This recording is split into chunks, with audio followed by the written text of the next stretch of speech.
Hi යාළුවනේ කොහමද ඔයාලට හැමෝටම සුබ අලුත් අවුරුද්දක් වේවා. ඉතින් ඔන්න අද සිංහල අලුත් අවුරුද්ද වෙනුවෙන් මුං කිරිබත් හරියටම රසට හදාගන්න විදිහ තමයි මම ඔයාලට කියලා දෙන්න ලෑස්ති වෙන්නේ. අපි බලමු කොහොමද මේ රසම රස කිරිබත් එක හදාගන්නේ කියලා. මුලින්ම මම හාල් කෝප්ප එකක් අරගන්නවා. හාල් ටික හොඳින් සෝදලා අරගන්න. මේ තියෙන්නේ මම කලින් දවසේ රෑ පෙඟෙන්න දාගත්ත මුං ඇට කෝප්ප භාගය. මෙතන පෙඟිලා ඉවර වුණාට පස්සේ මුං ඇට කෝප්පයක ප්‍රමාණයක් අපිට බලා ගන්න පුළුවන්. මේ මුං ඇට ටිකත් වතුර ටික පෙරාගෙන මම හාල් එකතු කරගත්ත භාජනයටම එකතු කරගන්නවා. දැන් මේකට මම වතුර එකතු කරගන්නවා. වතුර අඩුවෙන් එකතු කරගන්න එපා. වතුර වැඩි වුණාට කමක් නැහැ. මුං ඇට ටික සහ හාල් ටික වැහෙන ප්‍රමාණයට වතුර තියාගන්න. ඒකටම මම රස අනුව ලුණු එකතු කරගන්නවා. දැන් මම වාජනේ ලිපෙන් තියාගෙන සාමාන්‍ය බත් එකක් උයා ගන්න විදිහට පියනෙන් වහලා මේ කිරිබත් එක උයා ගන්නවා. වතුර ටික හොඳින් පැහෙද්දී පියන ඇරලා ටිකක් මේ විදිහට කලවම් කරන්න. නැතිනම් උඩ තියෙන මුං ඇට ටිකක් අමුවට වගේ තියෙන්න පුළුවන්. මේ තියෙන්නේ සාමාන්‍ය විදිහට උයාගත්ත මගේ බත් එක. මේක බෙරි ගතියට උයාගත්තට කමක් නැහැ. හාල් එකේ ඇට වගේ තියෙනවා නම් නැතිනම් මුං ඇට එක අමුයි වගේ තියෙනවා නම් තව වතුර ටිකක් එකතු කරගෙන නැවතත් බත් එක උයා ගන්න. ඔයාලට පේනවා ඇති මම මේ බත් එක ටිකක් බෙරි ගතියට තමයි උයාගෙන තියෙන්නේ. මේ විදිහට ටිකක් හොඳින් කලවම් කරලා ඒකට මම පොල් කිරි කෝප්ප එකමාරක් වගේ මේ එකතු කරගත්තේ.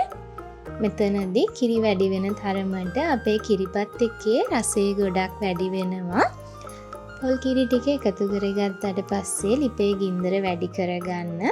මේ විදිහට හොඳින් කලවම් කරගනිමින් මේ කිරිබත් එකේ කිරි ටික හිඳවා ගන්න ඕනේ.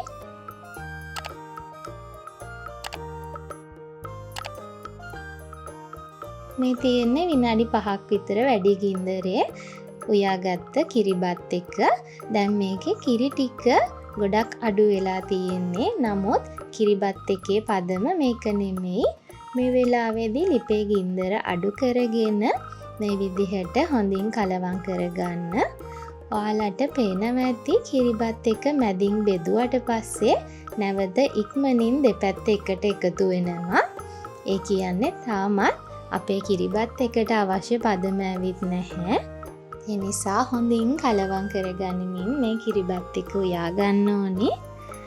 මේ බලන්න ඔයාලට දැන් මේ පේනවා ඇති විනාඩි 3කට විතර පස්සේ කිරිබත් එක නැවත මේ විදිහට මැදින් බෙදුවම දෙපැත්ත එකතු වෙන්න පොඩි වෙලාවක් ගන්නවා. ඒ කියන්නේ අපේ කිරිබත් එකේ පදම දැන් හරියි. දැන් කිරිබත් එක ලිපෙන් අයින් කරගන්න පුළුවන්. දැන් මම කෙසෙල් කොලයක් තියාගෙන ඒකට පොල් කිරි ටිකක් මේ විදිහට ඉහ ගන්නවා. ඒකට උයාගත්ත කිරිබත් ටික එකතු කරගෙන කෙසෙල් කොලයක් ආධාරයෙන් මේ විදිහට හොඳින් තුනී කරගන්නවා. ඔයාලට මේකට ස්පැචුලා එකක් පාවිච්චි කරන්නත් පුළුවන්. කෙසෙල් කොලෙන් මේ විදිහට තුනී කරගන්නත් පුළුවන්. ඔයාලට අවශ්‍ය උසකට අවශ්‍ය ඝනකමකට මේ කිරිබත් ටික තුනී කරගන්න පුළුවන්. මේ විදිහට තුනී කරගත්ත කිරිබත් ටික මම මේ විදිහට කොටු හැඩයට කපා ගන්නවා.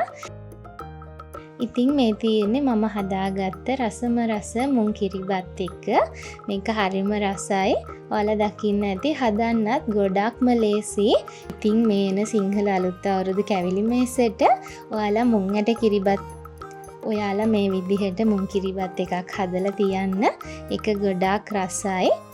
ඉතින් මගේ වීඩියෝ එක නැරඹුවාට ඔයාලට බොහොමත්ම ස්තුතියි. දිගටම මාත් එක්ක එකතු වෙලා ඉන්න කියලා ආදරෙන් මතක් කරනවා.